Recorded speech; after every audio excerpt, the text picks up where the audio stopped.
Muito bom dia, família Soma. Tudo bem com vocês? Todos estão bem mesmo? Ou é só aquele costume de dizer que sim, tá tudo bem? Todo mundo brigou no carro vindo, sabe? Marido, o que tu tem? A esposa, nada. E chega aqui, tá tudo bem. Como é que foi? Fala a verdade. Depois a gente conversa. Não fala. Melhor depois, né? Temos tempo depois, né, Dani? Depois a gente resolve. Gente, que alegria, mais uma vez, mais uma semana na presença do Senhor. E agora a gente vai dar sequência na série de sermões de Malaquias. E nós estamos estudando o livro de Malaquias e eu não sei, para mim tem sido uma bênção. E vocês? Têm sido edificados? Tem sido bom? Pesquisa de opinião, né? Senão eu altero a série. Não vou alterar nada. Já gastei muito com o livro em Malaquias, preciso fazer valer, tá? Então, a gente está dando sequência e, cara, nós vimos semana passada como que os pais devem agir, ou como não agir, né? Se a gente pegar Malaquias 2, do 1 ao 9 ali, como os líderes, os sacerdotes estavam agindo, a gente aprende muito como não fazer. Então, acho que foi bom. E foi uma semana intensa, 3 sermões no mesmo texto, o que mostra que a Bíblia é inesgotável mesmo, uma bênção, né, Tiago? Graças a Deus. E hoje a gente vai continuar. Então, abre a Bíblia já, abre a tua Bíblia em Malaquias, nós vamos continuar no capítulo 2, nós vamos ver agora do versículo 10 até o 16, e eu quero ler com vocês esse texto, mas antes de nós iniciarmos a leitura propriamente, eu quero que tu entenda, é bom estar com vocês, é uma honra estar com vocês, estar junto do corpo de Cristo é muito bom. Esse momento no domingo que pode parecer bobinho, pode parecer algo tosco, na verdade é edificador demais. Nós saímos daqui alimentados. O problema é que o pecado nos cegou, o pecado prejudicou a nossa visão. Então a gente não tem a devida noção do que acontece espiritualmente, entende? Mas é verdade que nós saímos daqui alimentados, nós saímos daqui fortalecidos. E a gente vive a semana, e muitos de nós vivemos fielmente ao Senhor, porque no domingo nós fomos alimentados. Nós continuamos vivendo nossa vida, servindo a nossa família, por causa disso aqui. Então não despreze o domingo de manhã. Esse convívio com os irmãos, a comunhão é saradora, enfim. Acharam aí o texto? Vamos ler o texto? Hoje eu vou fazer um pouquinho diferente. Geralmente a gente vai lendo conforme os pontos do sermão, né? Hoje vamos ler primeiro todo ele, depois a gente volta conforme os pontos. Vamos lá. Versículos 10 ao 16 do capítulo 2 de Malaquias. Nós vimos semana passada que os sacerdotes estavam fazendo muita coisa errada. Lembram? Nós vimos que Deus está chamando os caras, os pastores, os líderes, porque a coisa começa na liderança. O problema sempre vai começar na liderança, será um problema de liderança. Mas a coisa não para por aí. E agora a gente vai ver um pouquinho mais isso. Olha aí. Não temos nós todos o mesmo Pai? Não nos criou o mesmo Deus? Porque então seremos desleais uns para com os outros, profanando a aliança de nossos pais? Versículo 11. Judá tem sido infiel, e abominação foi cometida em Israel e em Jerusalém, porque Judá profanou o santuário do Senhor, o qual ele ama, e se casou com a adoradora de Deus estranho. O Senhor eliminará das tendas de Jacó aquele que fizer isso, seja ele quem for, mesmo que apresente ofertas ao Senhor dos Exércitos. Versículo 13, ou melhor, 12 mais 1. Há outra coisa que vocês fazem. Cobrem de lágrimas o altar do Senhor com choros e gemidos. O pessoal era comovido então, né? Eles tinham um momento de choro, assim, mas não eram totalmente duros de coração. Por que estão chorando? Vamos ver? Porque ele já não olha para a oferta nem a aceita com prazer. Os caras levam os animais tudo podre, quebrado, cego, e Deus não aceita e eles choram, entendeu? Eles fazem beicinho, eles têm um momento de Deus não aceitou a nossa oferta. E eles botam a mãozinha no peito assim e fazem uma carinha triste. Versículo 14. E vocês perguntam por quê? Porque o Senhor foi testemunha da aliança entre você e a mulher da sua mocidade, a quem você foi infiel, sendo ela a sua companheira e a mulher da sua aliança. Versículo 15, os dois últimos 15 e 16. Não fez o Senhor somente um, mesmo que lhe sobrasse o Espírito? E por que somente um? Porque buscava uma descendência piedosa.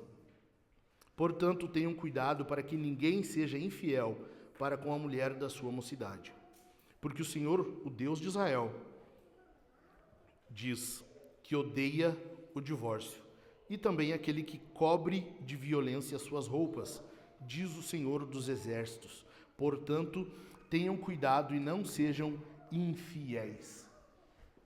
Tem uma pesquisa que aponta que em média, uma pessoa se relaciona por ano, ela tem interação, ela interage por ano com outras de 500 a 2.500 pessoas num ano. Em média, uma pessoa interage por ano de 500 a 2.500 pessoas. Então, são bastante pessoas, né? No entanto, 40% do tempo, a pessoa interage com as 4 ou 5 mesmas pessoas. Ou seja, que são as pessoas de casa, a família, cônjuge, filhos, ok? Em média, tu convive por ano com 500, tudo certo, é o gongo, é para chamar atenção mesmo, foi combinado isso aqui, tá bom? Isso aqui já foi tudo acertado antes do culto, fique em paz, é para tu acordar. Opa, deu uma pescada aqui. Por ano, tu interage de 500 a 2.500 pessoas, mas 40% do tempo tu interage com as mesmas 5 pessoas. Cara, tu vê que tu tem um núcleo mais fechado, né? Tem algo mais concentrado aqui. Ou seja, as pessoas de casa, elas são muito importantes para a tua vida. As pessoas que tu tem ao teu lado, as pessoas com quem tu convive, ou as com quem tu mais convive, elas são cruciais na tua vida. São essenciais para definir como será a tua vida, se será boa, se será ruim, como que será os teus hábitos, a tua disciplina, tua vida com Deus, o teu trabalho. Então, é muito importante isso aqui. Só que nós chegamos num ponto em Malaquias em que o pastor Mark Driscoll denomina isso aqui como o período, a temporada do teste de perseverança. Cuida, na tua vida tem momentos em que tu vai ter que decidir se tu continua convivendo com a pessoa ou não. Já reparou nisso? Cara, volta alguns anos comigo, quem saiu já do ensino médio, ensino fundamental, final de ano, não era aquela choradeira, nós vamos ser sempre amigos, nós vamos ser amigos para sempre, Tu nunca mais vê a pessoa. Depois, no trabalho, tem pessoas que se despedem de ti, vão embora, ou tu sai de um trabalho e vai para outro, tu não te relaciona mais. Às vezes tem pessoas que são do teu convívio e tu precisa decidir se aquilo ali faz bem para a tua casa ou não. Afinal de contas, eu falei, as pessoas próximas de ti são muito influentes, são muito importantes. Nossa vida, ela possui temporadas do teste de perseverança, em que tu tem que analisar se aquilo ali faz bem ou não. É bom tu continuar convivendo com a pessoa ou não? Porque definitivamente tem pessoas em que tu precisa simplesmente dar um adeus, até mais, que Jesus te abençoe, siga a tua vida. E infelizmente é assim, desse lado da eternidade é assim.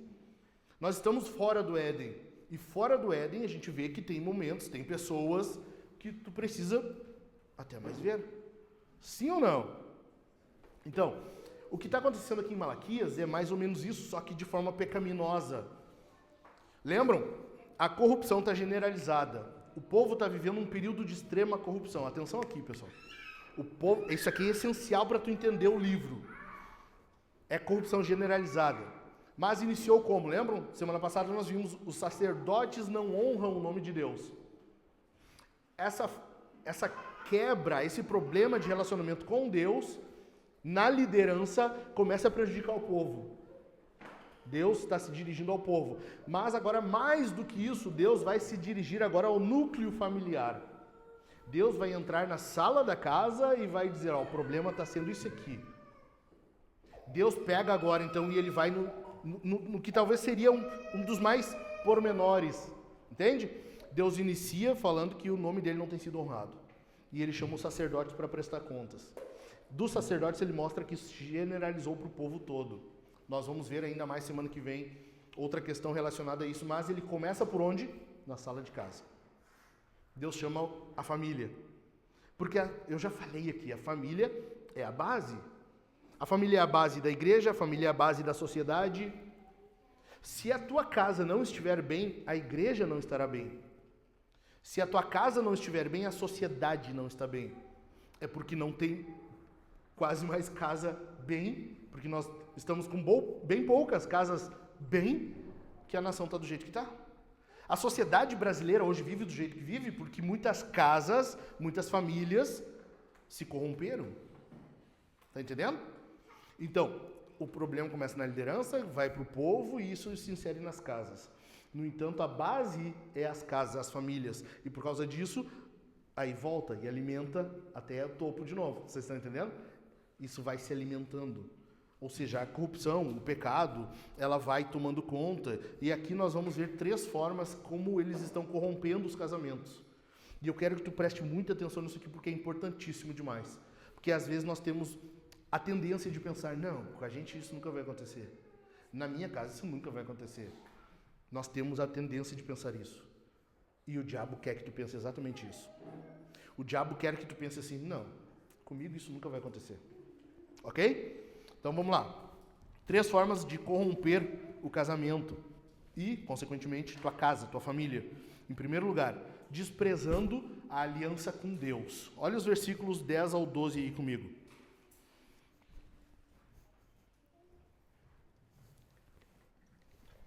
Não temos nós, todos, o mesmo Pai? Não nos criou o mesmo Deus?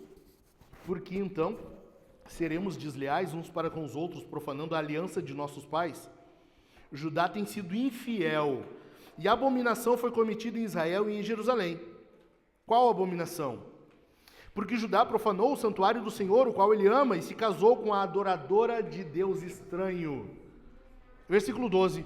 O Senhor eliminará das tendas de Jacó aquele que fizer isso, seja ele quem for, mesmo que apresente ofertas ao Senhor dos Exércitos. Lembram? Os sacerdotes abandonaram a lei. No capítulo 1 a gente viu isso, no início do capítulo 2. Os sacerdotes, eles abandonaram a lei, eles estão lidando com a lei como acham que deve ser. Tipo Alexandre de Moraes, assim, sabe? É a lei quando convém, quando não convém, daí é do seu jeito.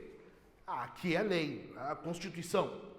Ah, mas isso aqui vai contra a Constituição, então é do meu jeito, sabe? É tipo isso, os sacerdotes são meio assim. Acho que eles são meio parentes, sei lá. E agora a gente viu que as famílias se corromperam. Cara, tem caras em Israel casando com a adoradora de deuses, de ídolos, e Deus está dizendo que isso foi uma profanação. Judá tem casado com mulheres que adoram Deus estranho. Um Deus estranho aqui é um Deus estrangeiro, Deus de outras nações. Ok? E eles têm sido infiéis com Deus.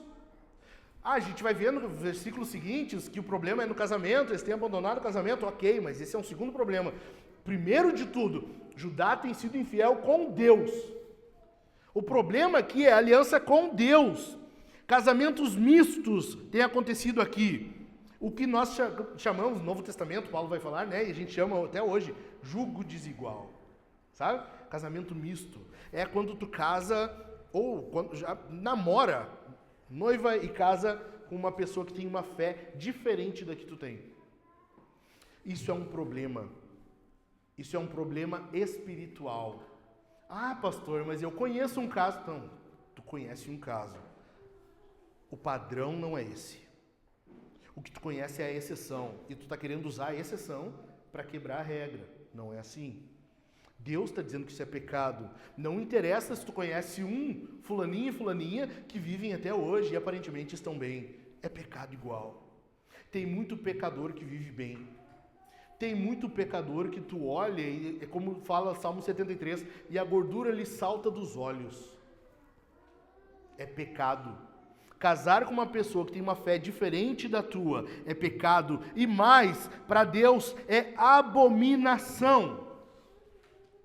Porque isso aqui é o povo sendo desleal à paternidade de Deus.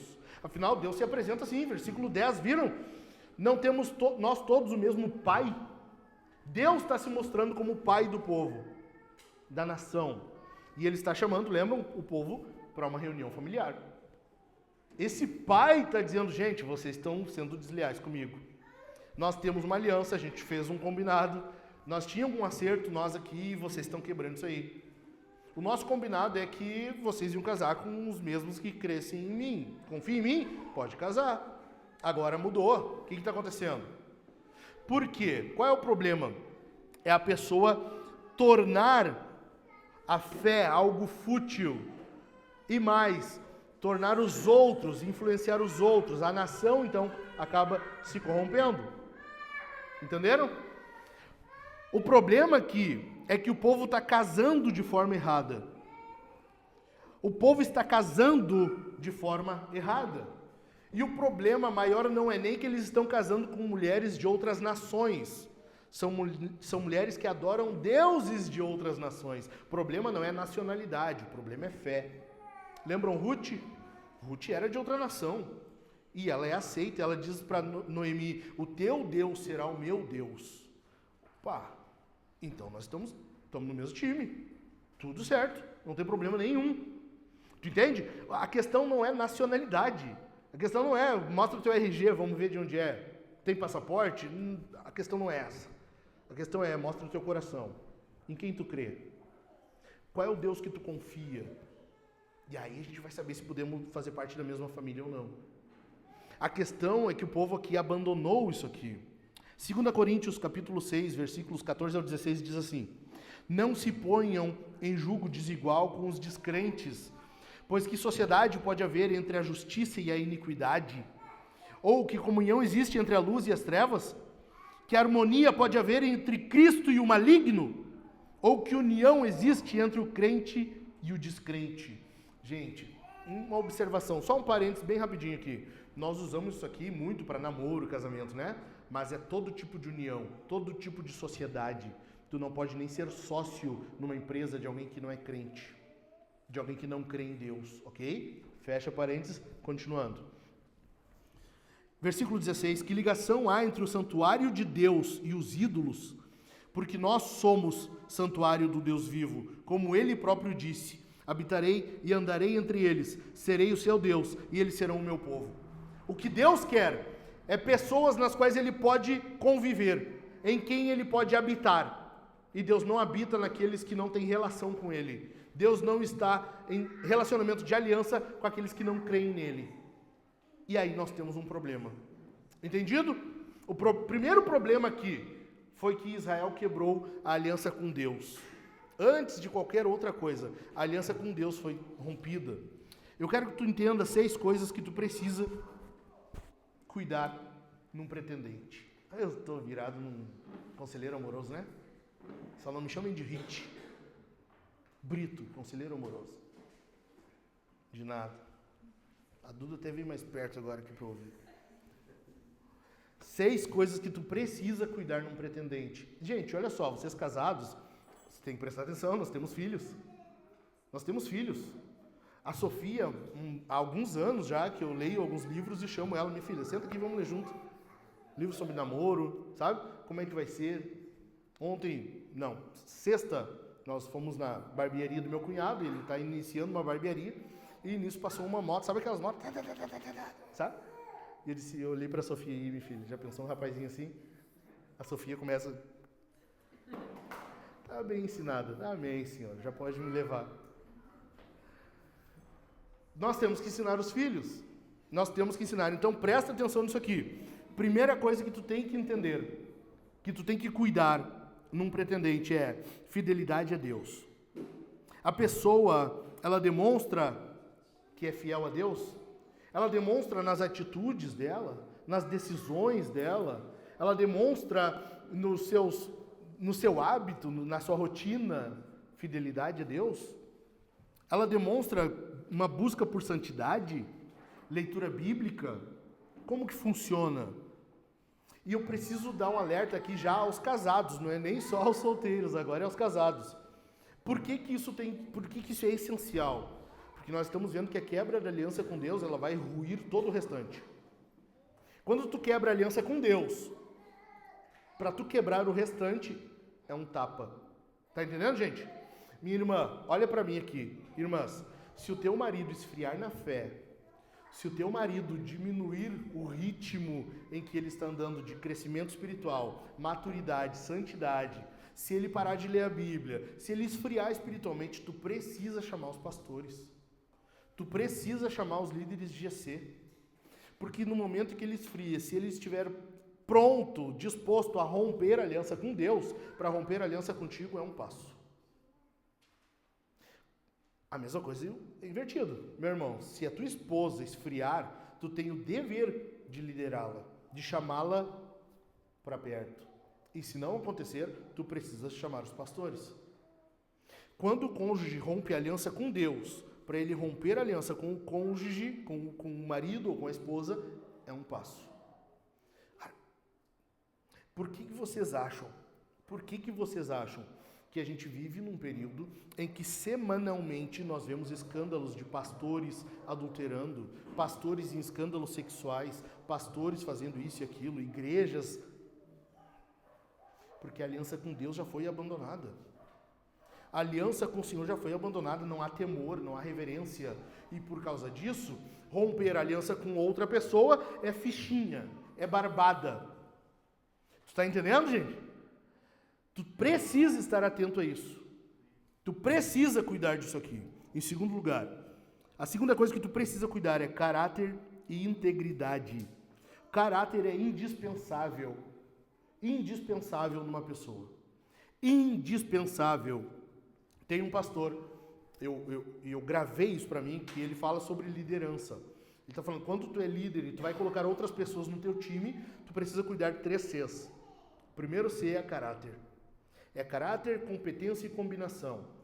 Os outros 2, tá? Competente, sabe fazer e tem combinação, não é o do contra, sabe? Não é o curupira, sabe? Que tá sempre do contra.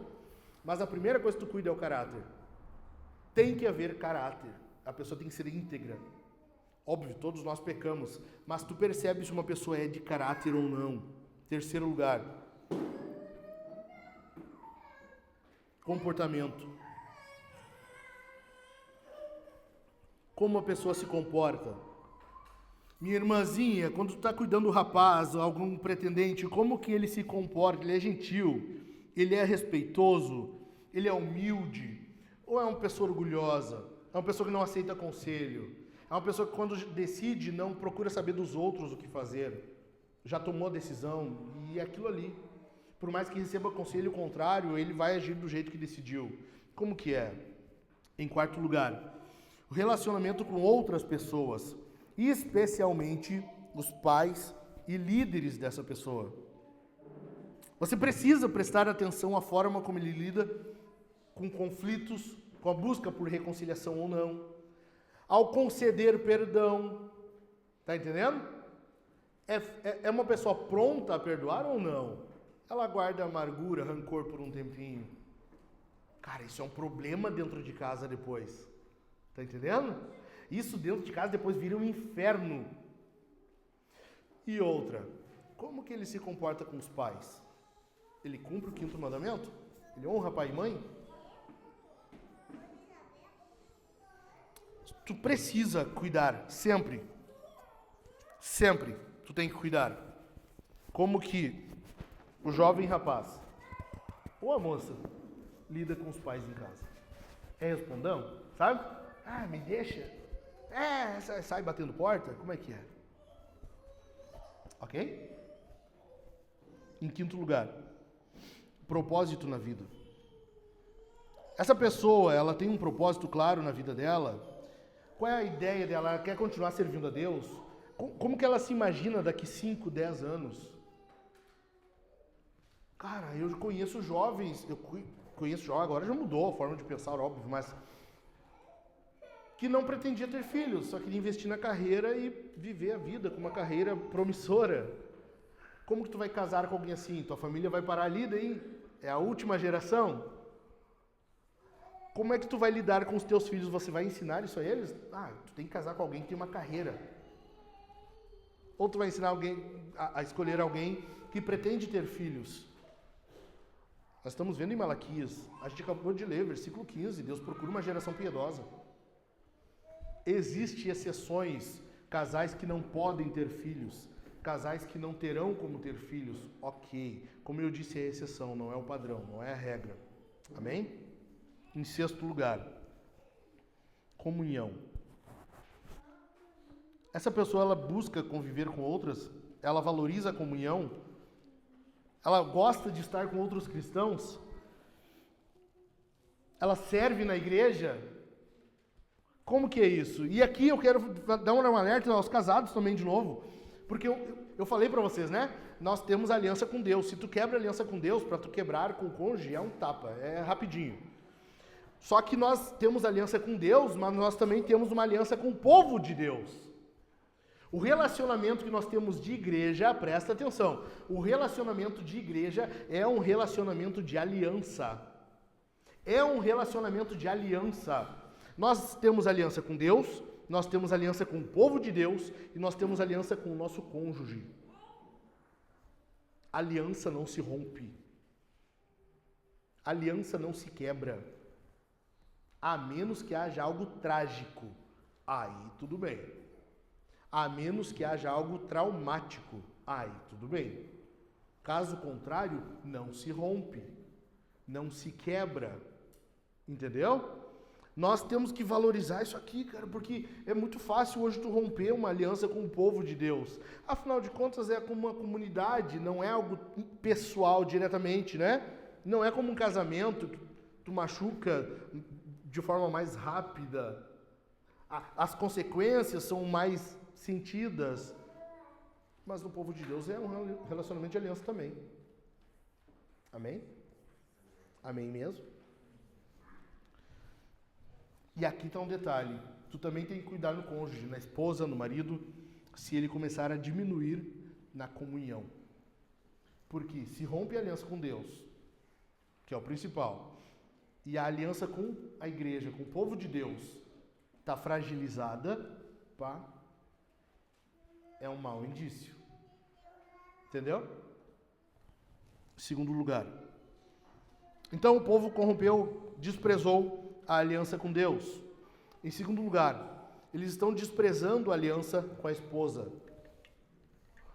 Versículos 13 e 14. A outra coisa que vocês fazem: cobrem de lágrimas o altar do Senhor com choro e gemidos, porque ele já não olha para a oferta nem aceita com prazer. E vocês perguntam, por quê? Porque o Senhor foi testemunha da aliança. Cara, presta atenção nisso. Isso aqui é brutal. Olha isso aqui. Deus está dizendo que quando tu casou, sabe aqueles padrinhos e madrinhas que tinha, bonitinho, bem vestidinho ali, sabe, enfileirado? As pessoas que tu escolheu a dedo para poder te dar uma geladeira, sabe? É que se escolhe assim hoje, né? Testemunho de casamento, padrinho e madrinha é para te dar uma geladeira, né? Enfim, Deus está dizendo que Ele é testemunha no teu casamento. Olha isso aqui. Porque o Senhor foi testemunha da aliança entre você e a mulher da sua mocidade, a quem você foi infiel, sendo ela a sua companheira e a mulher da sua aliança. Cara, olha só. Deus está dizendo, vocês cobrem de lágrimas.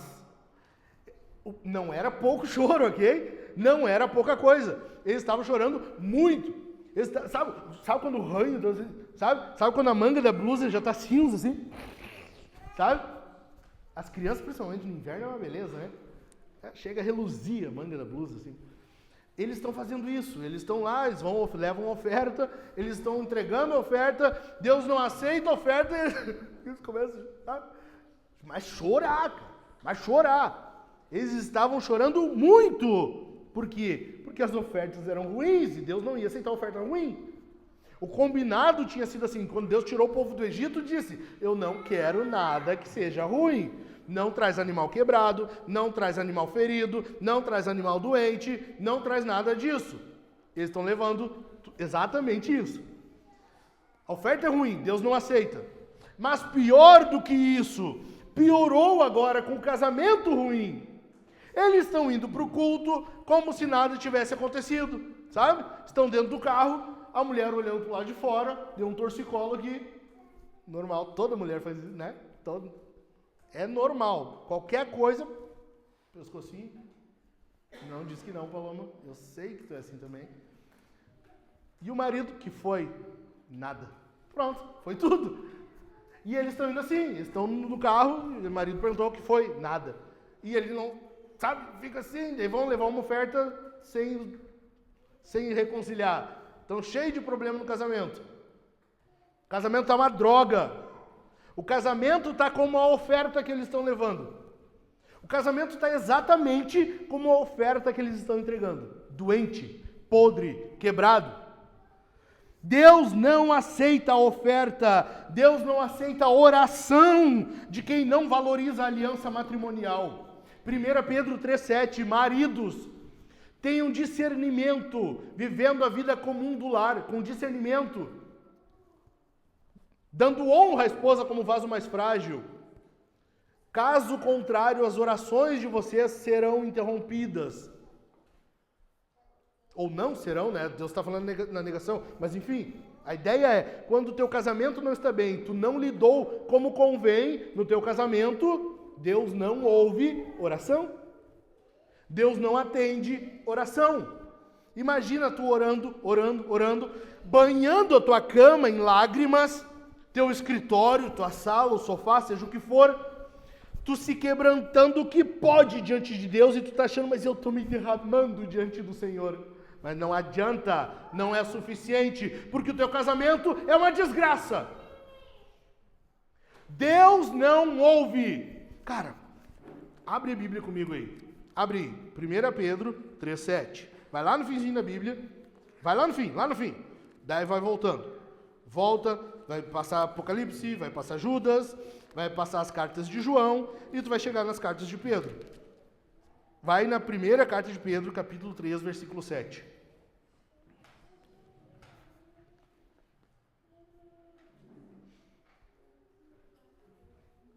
3:7, ok? Achou aí?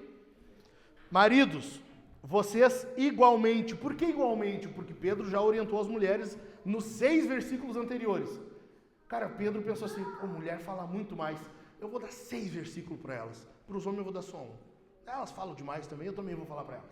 Sabe? Então, 6 versículos ele falou para as mulheres. De agora em 1 ele vai falar para os homens. Maridos, vocês igualmente vivam a vida comum do lar com discernimento, dando honra à esposa por ser a parte mais frágil. Traduções mais antigas diziam vaso mais frágil.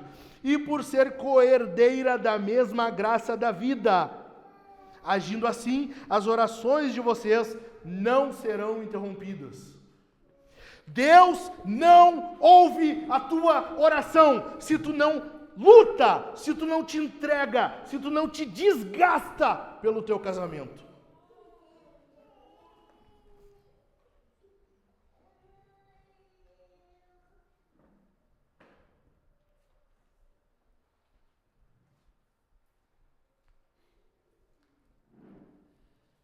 Eu quero falar uma coisa para vocês aqui.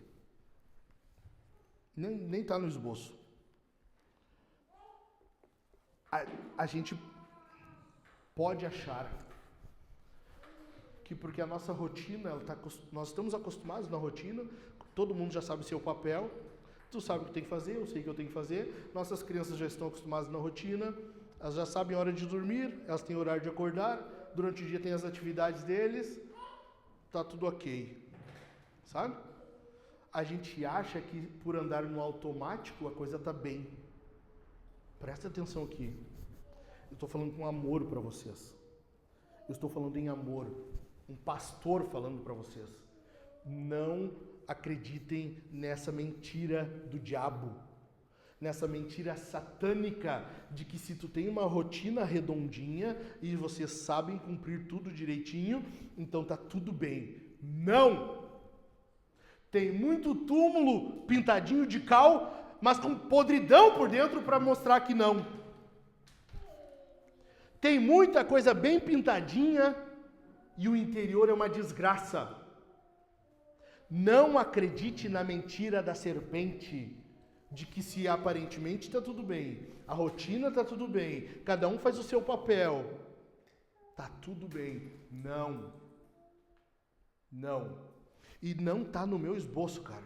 Eu acredito que é uma palavra do Espírito para alguém aqui. Você sabe, eu não costumo fazer isso. Eu não costumo fazer isso. Mas eu acredito que é uma palavra do Espírito para alguém aqui. Eu não coloquei no meu esboço, agora que veio para mim. O Espírito me trouxe isso à mente para falar para vocês. Alguém precisa aceitar essa palavra. Alguém precisa aceitar isso aqui. Entenda, não existe felicidade conjugal, presta atenção, não existe felicidade conjugal, casamento feliz, se não houver bem-estar espiritual. Primeiro tu tem que estar bem espiritualmente, e aí tu tem condições de lidar bem com o teu casamento. Tá entendendo? Primeiro tu lida com Deus, porque a primeira aliança que é rompida é com Ele. Nós estamos vendo isso aqui. Tu tem que estar bem com Deus, para daí tu poder lidar com o teu casamento. Não adianta tu querer corrigir um problema no casamento, resolver algo no casamento, se com Deus a coisa continua uma desgraça. Não adianta tu querer proximidade com o cônjuge, se tu mantém uma distância de Deus. Não tem como. Não tem como. Isso é trapo de imundícia. Isso é querer resolver o problema na própria capacidade, no próprio braço. Não tem como.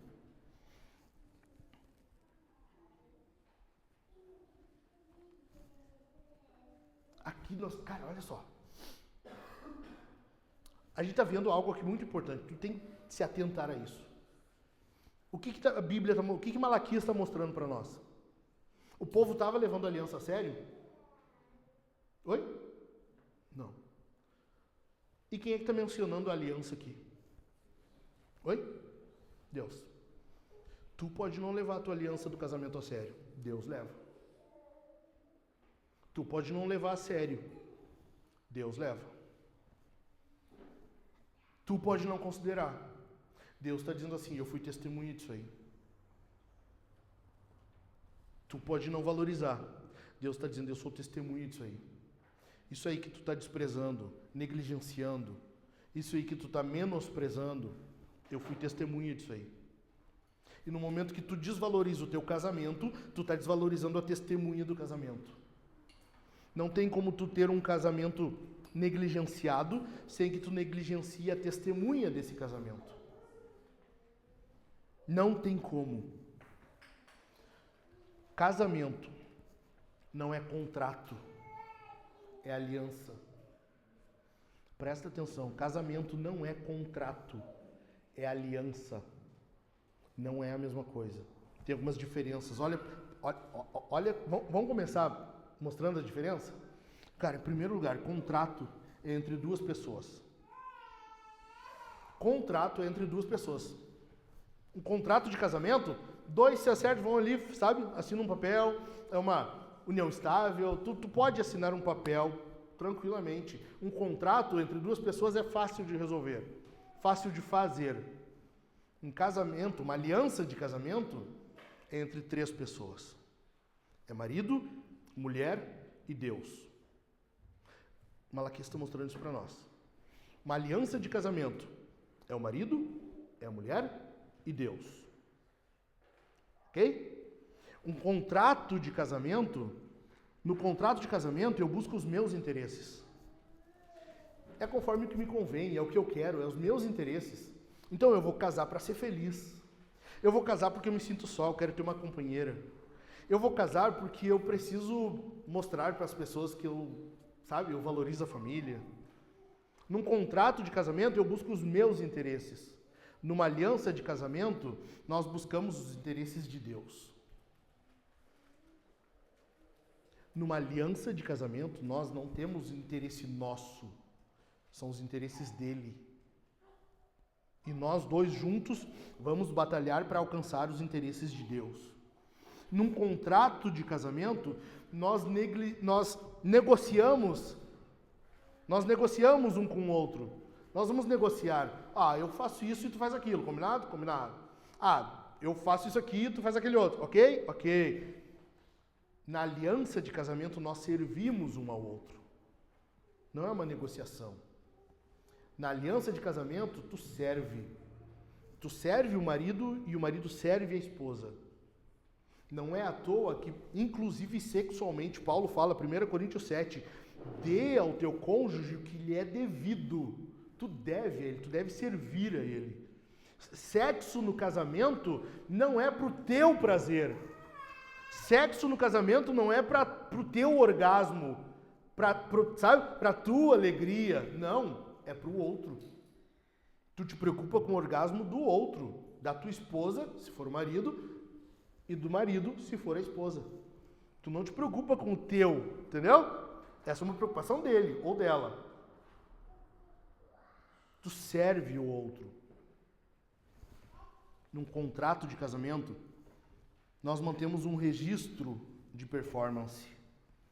Tu mantém um registro. Mas olha, lembra o que tu fez? Sabe? O homem vive a vida alheia à família, é grosseiro com a esposa, não está atento aos cuidados, ao convívio com discernimento, como Pedro manda, é grosso, é estúpido, aí chega em casa, de noite faz o quê? Daí ele se torna um Dom Juan. Aí ele vem com uma florzinha na boca de noite, com uma cuequinha branca. Não pensem na cena, tá? A Gabi pensou no Thiago de cuequinha branca e eu, né, Thiago? Acho que o Dani está constrangido, ele deve ter feito isso já, né, Gi? E ele que é o seu Dom Juan, ele é o conquistador. Daí fala mansa, né? Aí é carinho. Mas ao contrário, o que acontece? O dia inteiro a mulher vive ok, normal, rotina da casa. Chega de noite, agora quer. É ou não é assim, geralmente? Gente, eu não estou falando aqui, eu sei que é fora, tá? Eu estou falando das outras pessoas. Eu estou falando dos outros casais, não é aqui. Aqui jamais. Mas é assim, né? Um registro. Lembra o que tu fez? Olha como tu falou comigo aquela hora, agora tu quer. Entende? Numa aliança de casamento, nós perdoamos e não há registro de erros. Porque há perdão. Se há perdão, não há memória. Lançarei fora os teus pecados e deles não mais me lembrarei. Ok? Numa aliança, ou melhor, num contrato de casamento, eu vou castigar, eu vou punir as falhas. Na aliança de casamento, eu perdoo as falhas. No contrato eu vou retribuir, na mesma medida. Tu fez, então tá, então tu vai levar. Na aliança de casamento eu perdoo. No contrato de casamento, o objetivo é o quê? É vencer. É vencer. Não, mas tem que ser do jeito que eu quero. Não, mas eu falei que ia ser assim. Não, mas aí na discussão o que acontece? Daí começa cada um a argumentar, cada um quer estar mais certo. Tu quer estar certo, ela quer estar certa. E vira uma argumentação sem fim, porque ninguém quer perder uma discussão.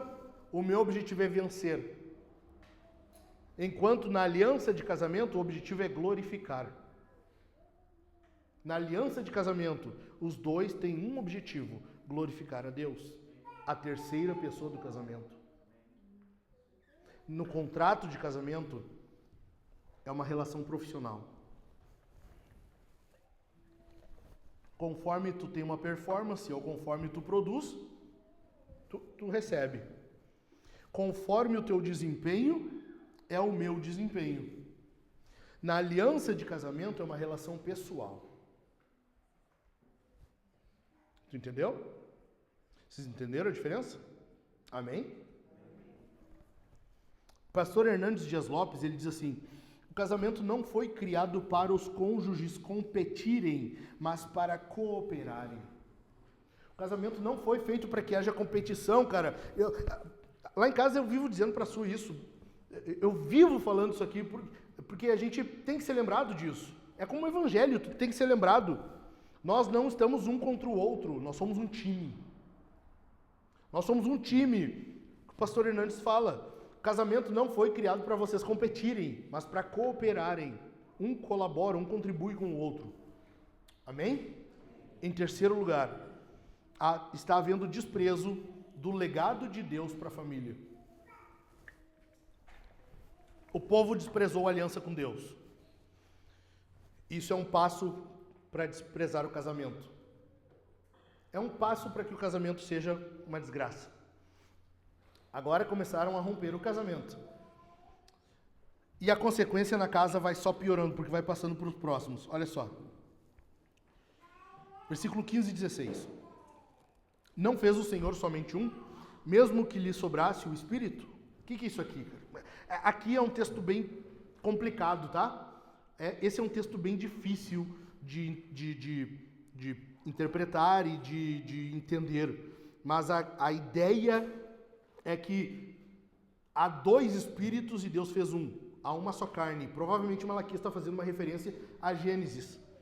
Os dois serão uma só carne. Entendeu? Deus tem duas almas, dois espíritos, duas pessoas, e dos dois ele faz um. Porque buscava uma descendência piedosa. O objetivo do casamento, então, é o quê? Bora? Vamos lá? Uma descendência piedosa. Então, via de regra, todo casamento vai ter frutos, filhos. Via de regra, o padrão bíblico é: casou, tem filho. Casou, é para gerar, para procriar. Vai ter exceções? Vai, ok. Mas o padrão é esse. Então, eu já falei aqui alguns propósitos do casamento, né? Cara, a gente vai ter mais sermões sobre isso, porque são vários. O principal do casamento é o quê? Testemunhar de Jesus. O casamento deve ser como Jesus e a igreja. O propósito do casamento é o prazer. A união sexual só ocorre no casamento. Mas nós estamos vendo que também ela é para gerar filhos. Gênesis 1, 26, 27 até o 28. Lembram? Multipliquem-se, encham a terra. A ideia é que casou, tu vai procriar. Tu vai gerar filhos. O que o povo está fazendo aqui? O que eles estão fazendo aqui? Olha só. Versículo, ainda no 15, a segunda metade. Portanto, tenham cuidado para que ninguém seja infiel para com a mulher da sua mocidade. Versículo 16. Porque o Senhor, o Deus de Israel, diz que odeia o divórcio. Odeia o divórcio. E também aquele que cobre de violência as suas roupas. Aqui tem duas questões que são complicadíssimas para traduzir e interpretar. Primeiro é aquela que eu falei, dois espíritos, tá? Mesmo que lhe sobrasse o espírito, provavelmente Malaquias está fazendo essa referência a Gênesis, de dois, Deus forma um. E a segunda é que odeia o divórcio. Isso também é meio complicado no hebraico, não que eu tenha... Né? Nossa, eu sei hebraico, eu sei ler de direita para esquerda, de trás para frente. É que hebraico é da direita para esquerda. Foi uma piada, eu achei que ia ser engraçado. Na minha cabeça seria engraçado. Em latim é mais engraçado. Quando o texto está dizendo Deus odeia o divórcio, aqui possivelmente é uma referência ao ato do divórcio, mas pode ser uma referência à pessoa. Pode ser o divorciado, tá? Não no sentido que Deus odeia a pessoa, não, calma. Mas que aquilo ali é uma mácula. Aquilo ali gerou uma nódoa, entende? Gerou uma mancha e prejudica a relação. Deus está dizendo que isso aqui em si, Ele odeia. Deus odeia isso aqui. Não valorizar o casamento é desprezar a descendência. Quando tu despreza a aliança com o Senhor e, consequentemente, a aliança com o cônjuge, tu está prejudicando os filhos, a descendência. Entendeu? Desprezou a aliança com Deus. Consequentemente, ou questão de tempo, vai desprezar a aliança do casamento. Fazendo isso, desprezou os filhos. Se o teu casamento não for uma prioridade para ti, quem sofre com isso são os teus filhos. Se o teu casamento não for para ti algo pelo qual tu tem que te matar, te desgastar, os teus filhos é que sofrem. Os teus filhos é que pagam o preço. Não valorizar o casamento é desprezar a descendência, que é o que Deus quer. Logo, não valorizar o casamento é desprezar o plano de Deus para o povo de Deus. Porque Deus, Ele quer que o povo dele cresça, eu falei, né? Fazendo missão, evangelizando e gerando filhos. Se tu não faz isso, se tu prejudica a tua geração, tu está indo contra o plano de Deus. Tu entendeu? Nós temos um dever, um propósito. E a questão se resume em que não há bom pai. Presta atenção aqui. Não existe bom pai se não for bom marido. E a gente está cheio de cara assim na cultura hoje. Cara, abre teu Instagram. Cara, quer ver um exemplo? Agora, acho que um mês e pouquinho atrás, aquele casalzinho lá, o filho do Leonardo, Zé Felipe e a loirinha lá, Virgínia. Ai, nós vamos nos separar porque não estamos sendo felizes. Ai, porque não somos felizes. A gente prefere viver separados, mas felizes, do que juntos e infelizes. Dá um lencinho, o gênio, sabe? Com J, né? Gênio. Dá um lencinho pro cara. Não, porque nossos filhos não merecem nos verem felizes dentro de casa. Cara, daí eu tava vendo os vídeos, daí tu vai ver os comentários. É verdade, é isso aí. Não sei. Pro inferno. A Bíblia está mostrando para nós que não. Se tu quer ser um bom pai, seja um bom marido. Tu quer ser um bom pai, viva a tua vida toda com a mãe dos teus filhos. Abandonou a esposa? Mau pai. Não, mas eu sou bom pai. Não, mau pai. Não, onde já se viu? Não, mau pai. Não interessa. Não interessa. Mal, pecador. Assim. Abandonou? Sabe? Sirene, SWAT chegando. Mal pai. Não existe meio termo na Bíblia. Não há bom pai se não for um bom marido. Deus está mostrando aqui para nós o que, além disso? Que o casamento é algo público. Cara, Deus é testemunha, ok? Mas quando tu casa diante de testemunhas. É ou não é? Sim ou não? O casamento é público. Então não existe essa de entre marido e mulher não meta a colher. Cara, tu vai achar alguma igreja, algum pastor que pensa assim, vai. Aqui, eu meto colher, meto garfo, meto faca e ainda vou querer que tu sirva o prato para mim. Não existe isso de não mete a colher. Casamento é público. Meu irmão, minha irmã, teu casamento é público. Nós vamos nos meter. Com muita alegria no coração, né, João? Assim, dá um sorrisinho. Tá errado. O que tu tá fazendo tá errado. Assim, cheio de paz no coração, sabe? Misturadinho com uma pitadinha de ódio, assim, só pra, sabe? Aquele passivo-agressivo, assim, sabe? Um sorrisinho na boca, assim. Não, tá errado. Assim. A gente se mete. Porque o casamento é público.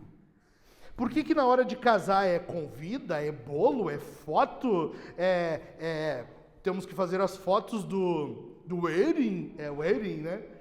Fazer as fotos do... né? É wedding.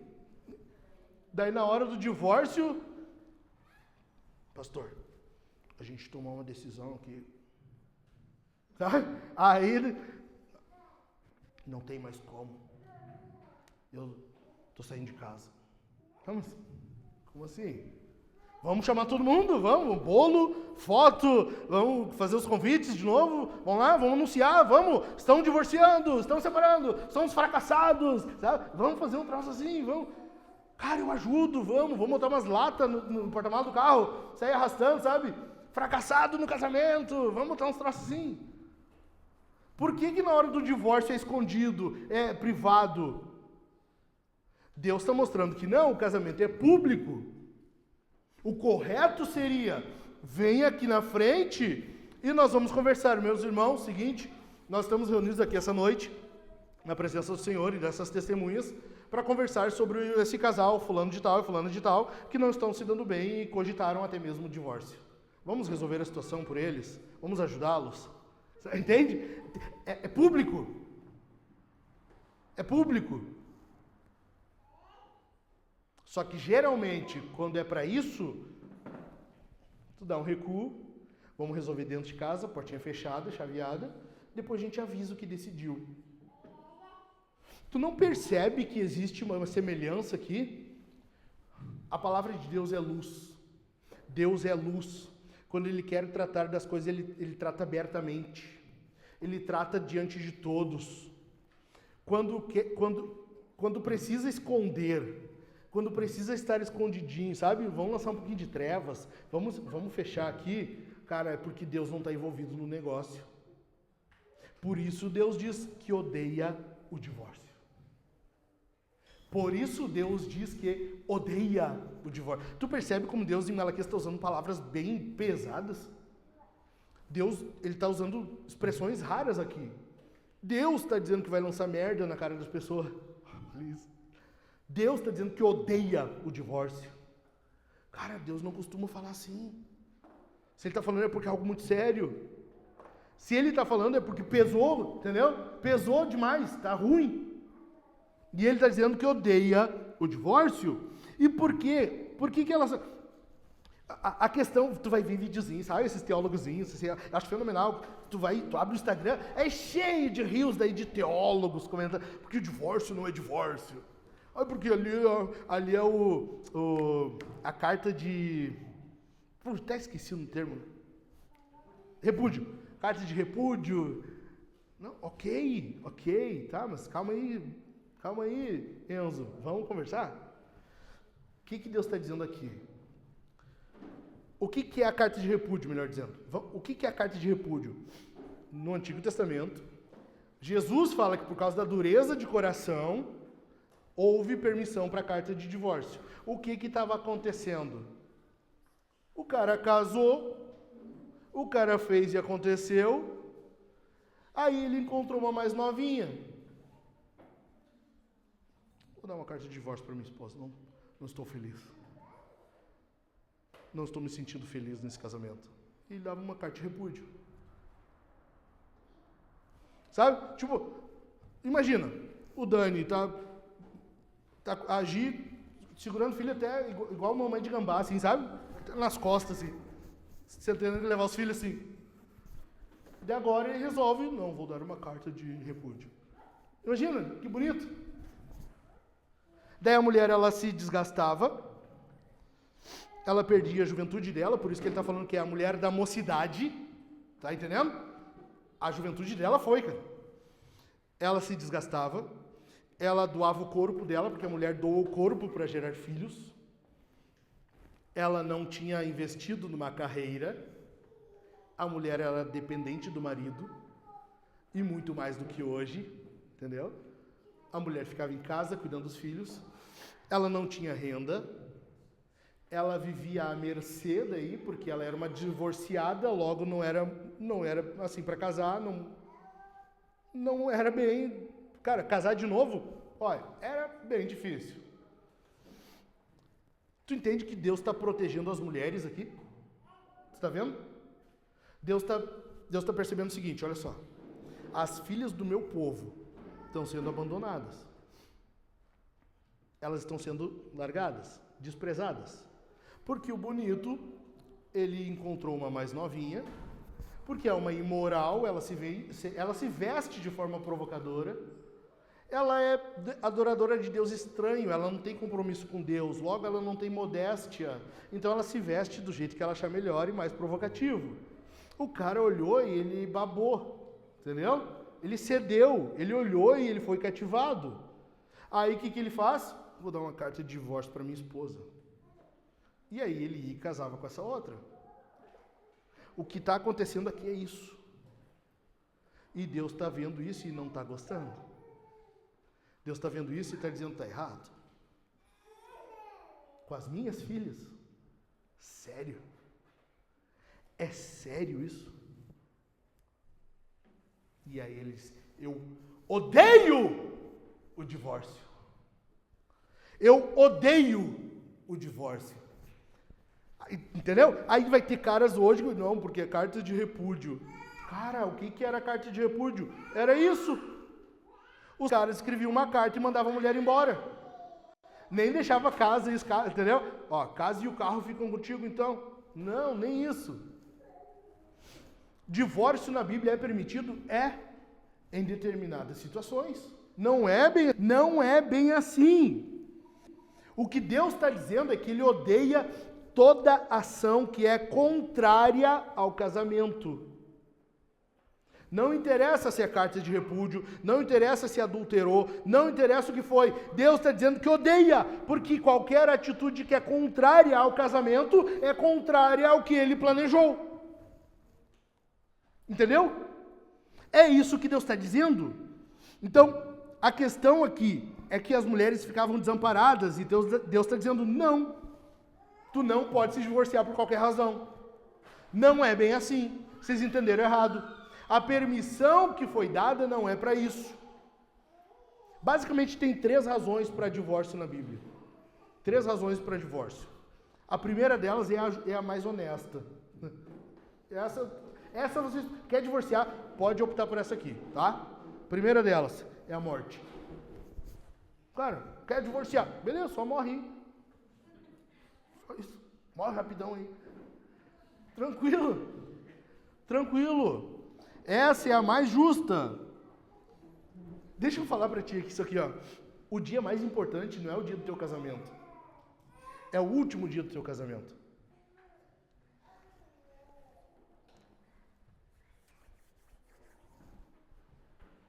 Eu tenho pedido a Deus, cara, porque eu casei com 18 anos. Ok. Mas no início a gente faz muita cagada, né? Enfim, eu peço a Deus que Ele me mate antes de eu abandonar ou trair minha esposa. Que Deus me guarde a ponto de que se em algum momento Ele perceber que eu vou dar um passo para onde não é para dar, que Ele me mate antes. Isso é sério. Isso é sério. O povo está lidando com o casamento de forma tão negligente que a coisa está assim, ó. Qualquer razão é razão para divórcio. Não é feliz, a pessoa não se esforça, ou eu não estou me sentindo bem, eu estou me sentindo aprisionado. Tudo virou razão para divórcio, tipo hoje. Tipo hoje.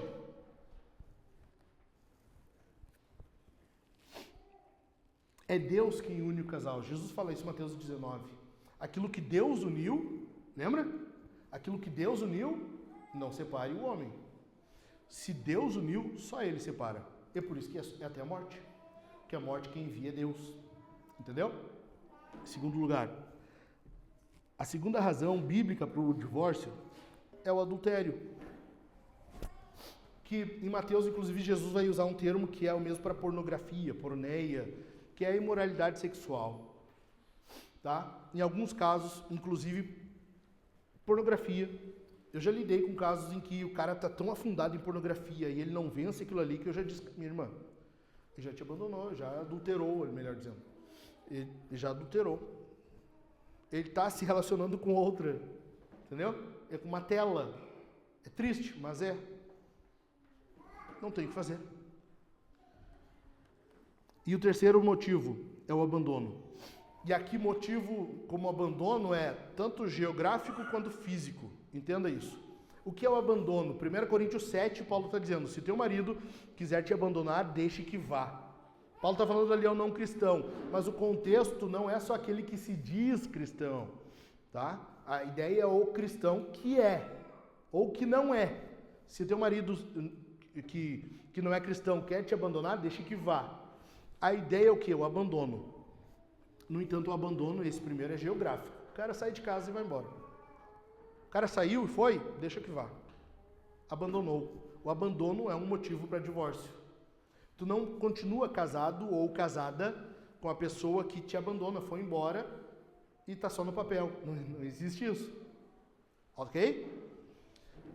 Mas também existe o abandono físico, que é a agressão, violência. Quando há violência, e geralmente ela não começa já na extremidade. Ela começa aos pouquinhos, é um empurrão, sabe? É um jogo de corpo, é um puxão, são coisas assim, e a coisa vai intensificando. Violência é abandono. Minha irmã, tu precisa chamar a mim, ou os pastores da igreja, e nós juntos chamaremos a polícia, se houver algum tipo de agressão na tua casa. Primeiro vai haver a agressão e tu vai me chamar. Vai haver uma segunda agressão e nós vamos chamar a polícia. Você entendeu, né? Provavelmente eu também vou ter que dar depoimento lá, me explicar. Ok? O pastor, cheio de amor, vai ir conversar com teu marido em particular. Depois ele vai vir com o dente meio pendurado, assim. Entendeu? Falando fofo, sabe? Quando falta um dente, assim, o vento sai, fofo, sabe? Tipo, sabe, cara?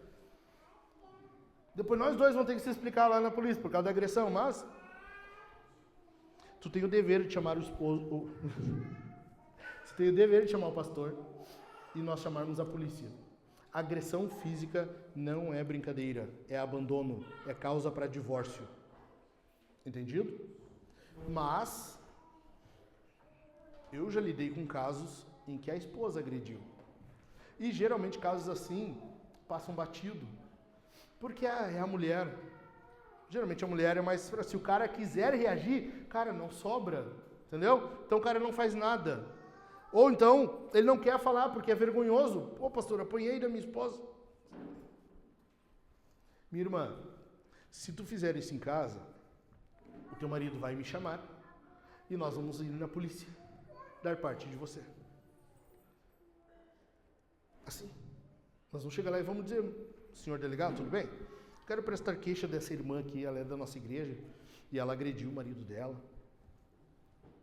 Ela se avançou nele com o rolo de massa. E vai estar o marido junto comigo. Simples. Simples. Entendeu?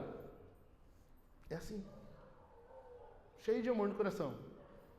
Porque esse é um primeiro sinal de arrependimento. É tu confessar e assumir o que tu fez. Esse boleto é contigo. Já aconteceu, já lidei com um caso de casamento em que o homem agrediu e ele se arrependeu verdadeiramente e ele se dispôs a ir prestar queixa. Ele foi, prestou queixa, voltou arrependido, nunca mais fez isso. Acontece? Mas é um sinal de arrependimento. O cara vai e assume o boleto dele. Vou ter que responder criminalmente, vou ter que fazer isso, vou ter que fazer aquilo, não interessa. Tu fez, agora assume. Amém? Por isso, fechando, que Deus diz assim, que esses cobrem de violência as suas roupas. Versículo 16. Cobrem de violência as suas roupas. Por quê? Porque quando tu despreza a aliança com Deus, a aliança com teu cônjuge e, por consequência, a tua geração, você está manchando as suas roupas de violência.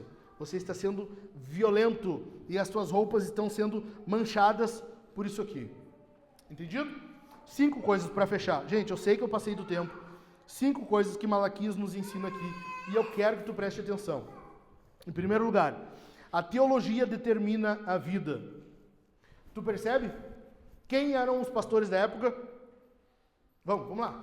Sacerdotes. Os sacerdotes eram os que ensinavam a palavra, ok? Eles ensinavam teologia, doutrina. Só que eles estão ensinando algo corrompido. Semana passada, ou na anterior, nós vimos, eles estão levando os outros a se desviar, lembram? Então a teologia está sendo ensinada errada, a corrupção toma conta. Tu percebe? A teologia determina a vida. Aquilo que tu crê vai definir conforme tu vive. O que tu crê de fato é que define como tu vive. O que tu decide, como tu te comporta e por aí vai. Em segundo lugar, a família determina a igreja. Aqui os casamentos mistos estavam ameaçando o povo de Deus. o divórcio estava ameaçando o povo de Deus. Tu percebe? Deus tem um plano, um povo. Esse plano, ele estipulou que seria por intermédio do povo. Jesus viria logo mais.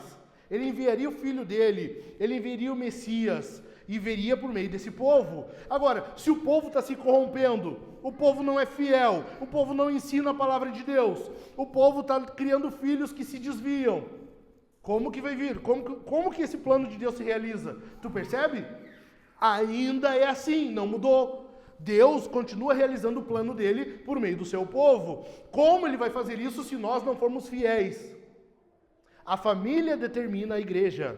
A família é que mantém a igreja. Famílias desestruturadas vão resultar numa igreja fragilizada. Entendido? Terceiro lugar, casamentos mistos são infidelidade a Deus. Não existe essa de namoro missionário, namoro evangelístico, entendeu? Não existe. Simplesmente não existe.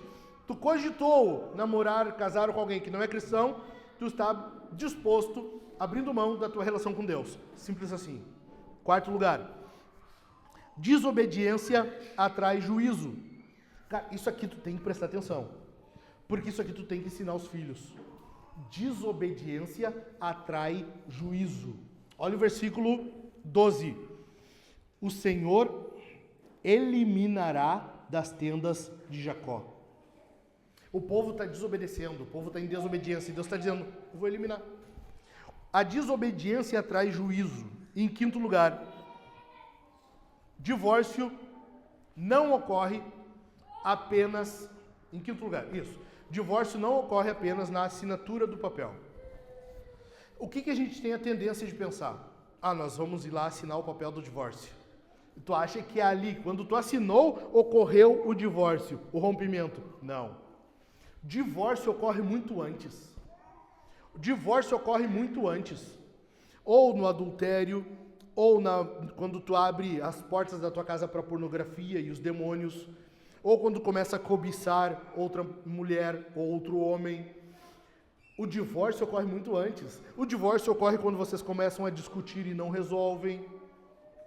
A briga está ocorrendo solta dentro de casa e não é resolvido. Já estão tendo vidas divorciadas. Já está havendo uma vida divorciada. O divórcio não ocorre quando se assina o papel. Deus odeia o divórcio. Presta atenção. Não é que Deus odeia o repúdio apenas. Deus odeia o divórcio. Porque o divórcio é consequência, mesmo o divórcio que a Bíblia autoriza, tá? Que seja por imoralidade ou abandono. Mesmo esse Deus odeia, porque ele foi motivado por um pecado. Não é que Deus odeia o repúdio e o divórcio ele ama, ele concorda. Não! Porque aquilo que motivou o divórcio é pecado, adultério, imoralidade, abandono, violência, agressão. Deus odeia o divórcio. Adultério, abandono, vidas divorciadas dentro de casa são divórcio. Entendeu? A questão é, fez algo assim, tu já divorciou. Adulterou, abandonou, agrediu, tu divorciou. No coração tu já divorciou. Já houve divórcio. O papel vai ser só a chancela, só a confirmação daquilo que já aconteceu. Tu entendeu? Entendeu ou não? Fica de pé. Eu quero encerrar dizendo: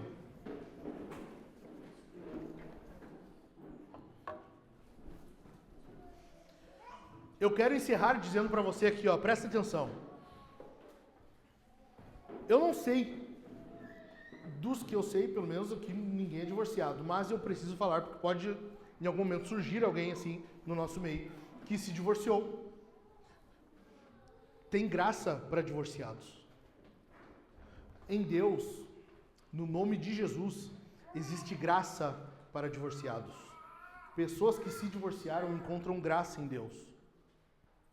A Bíblia diz que Deus odeia o divórcio. Deus não odeia o divorciado. Está entendendo? A pessoa não é odiada por Deus. Existe graça. Existe graça aqui para pessoas que em algum momento divorciaram. E vamos jogar limpo, em algum momento você e eu, no coração, nós já divorciamos. Houve em algum momento, mesmo que tu não mencionou, em algum momento no início do casamento, ou de lá para cá até hoje, em algum momento houve algum momento que tu pensasse, teria sido melhor se eu não tivesse casado. Vamos jogar limpo? Vamos jogar limpo na presença do Senhor? Todos nós em algum momento já pensamos isso. Ou seja, no coração nós já pecamos isso aqui. E a gente precisa da graça do Senhor. Todos nós. Nós precisamos. E a boa notícia é que Deus é gracioso.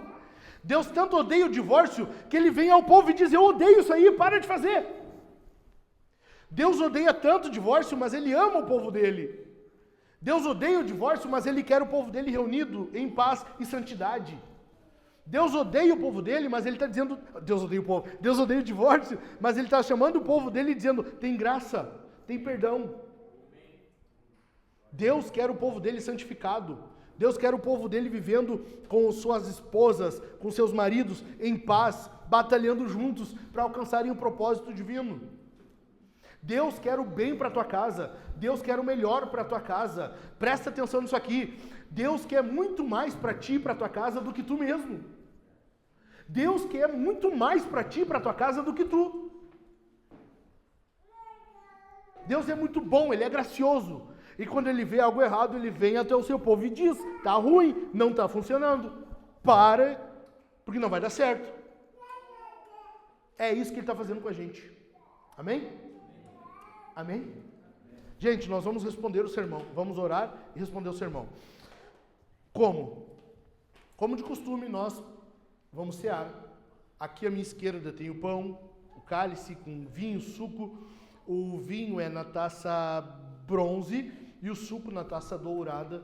Então, mulheres grávidas, crianças, abstêmios e fracos pegam o pão e mergulham no cálice de suco.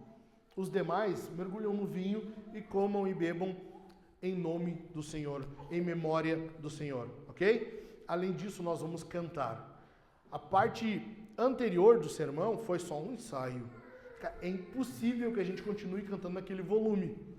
Olha o que Deus está fazendo aqui. Tu foi alertado sobre a graça de Deus. É impossível que a gente continue do jeito que estava. Nós temos que cantar com mais alegria. Amém? Além disso, nós vamos ofertar. Nós precisamos urgentemente de algumas coisas. É urgente. Primeira delas, nós precisamos de um novo projetor. Olha como é que está essa imagem horrível aí, tá vendo? Cara, isso não tem condições mais. Não tem como continuar. A gente precisa. Imagina um visitante que vem até aqui e não conhece a letra das músicas. Gente, é só uma maquininha de cartão, tá? Parece uma bomba, mas é só uma maquininha de cartão. Em algum momento ela vai parar. Imagina um não cristão que vem até o nosso meio e não conhece a letra das músicas. Cara, nem enxerga ali quase, é horrível. Nós precisamos mudar isso aqui. Além disso, a nossa transmissão, para quem olhou já no YouTube, cara, não tem condições mais. Aquela câmera ali, ela é boa, mas ela está defasada. Não tem condições, nós precisamos de uma melhor. Nós temos que investir numa câmera. Uma câmera, nós estávamos vendo com a lente original que vem nela, que não é a melhor. Está em torno de 6 mil.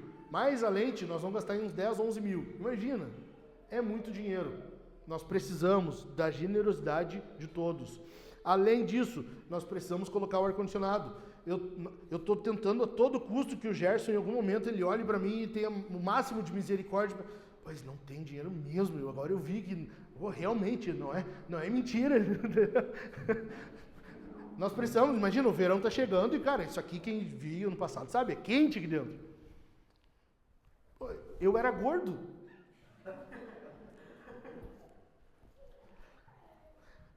A gente precisa de ar-condicionado, ok? Para não perder tanta gordura corporal e continuar esbelto. Vamos orar, gente? Eu estava falando sério e fiz uma viagem. Enfim, contamos com a generosidade dos irmãos, porque a igreja precisa, nós precisamos avançar. Amém? Inclina a tua cabeça. Pai, nós te louvamos, Senhor, porque tu é bom. Dá-nos condições, Senhor, e fortalecimento para que nossa casa, nossa família seja fortalecida no Senhor. Nós precisamos de Ti, ó Deus, e do Teu Espírito Santo, para que a nossa casa responda ao que Tu quer de nós. Que o Teu propósito em nossa vida, em nossa casa, em nossa família, seja, Senhor, realizado, obedecido por nós. Eu clamo a Ti e peço a Ti neste momento, não só por mim, mas pelos meus irmãos, para que Tu venha, Senhor, intervir naquilo que não Te agrada, que Tu venha remover da nossa vida, da nossa casa, da nossa família, que Tu remova, que Tu tire, que Tu santifique, a fim de que nós tenhamos vidas plenas no Espírito e Tu seja agradado e glorificado pelas nossas vidas. Que nós venhamos como homens nos dedicar às nossas esposas, que nós venhamos nos sacrificar pela nossa família, que as nossas esposas venham ser submissas à liderança nossa, baixo a Tua autoridade, e que nossos filhos aprendam, Senhor, a serem piedosos, afinal Tu busca uma geração piedosa. Dá-nos, Senhor, condições para que nós tenhamos esse legado, que independente, Senhor, de qualquer questão financeira, bens materiais, carreira, qualquer coisa que possamos almejar, não venha suplantar o principal legado, que é filhos obedientes e tementes a Ti. Em nome de Jesus. Amém.